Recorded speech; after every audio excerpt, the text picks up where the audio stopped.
Hi guys, good evening. Ayan, wala tayong magawa, wala may content. So, itutur ko kayo sa mga halaman ko. Ayan. Ayan, may snake plant ako sa room. Ayan. And then, meron naman ako sa washroom namin. Ayan.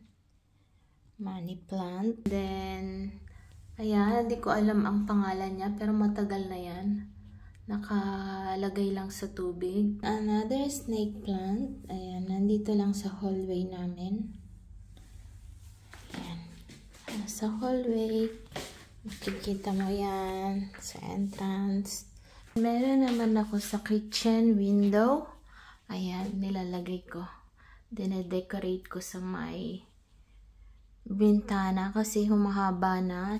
Ang liit-liit ng pot. So, ayan. Another money plant. And then, meron akong cabbage na maliliit. Ayan. Tsaka, bagong tanim na kamote. Meron din ako sa isang washroom namin. Ayan. Ayan. Diba? Mahilig kasi ako sa halaman. Ayan. Money plant ulit as usual. At may ginawa ako ngayon lang. Ayan, sa center table. Ayan, mix ng mga snake plant tsaka isang money plant. Ayan. Eto na, dito lahat ng galing yung mga money plant ko. And then, ayan. Sa tubig ulit. Yan.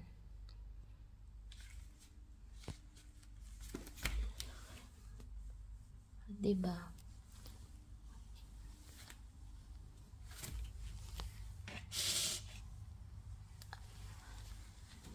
May avocado din kami, o diba? Sa tubig. Pero naubos na. Dati marami yan. Tanim ulit ako ng bago. So, ayan. Malapit na. And lastly, ayan, meron ako dito sa side. Ayan. Diba? Gaganda. Para siyang plastic. Oh, mga money plant. Tapos yung mga shell, yan. Lahat pinupulot ko lang yan. Ay, ito. Hindi ko alam kung nangyari. Nasira na. Oh, so, diba? Yung mga bato niyan, actually galing to sa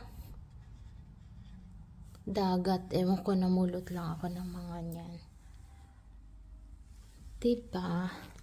Nakaka-relax tignan pag maraming tanim. Mga indoor plants ko po yan. Thank you for watching.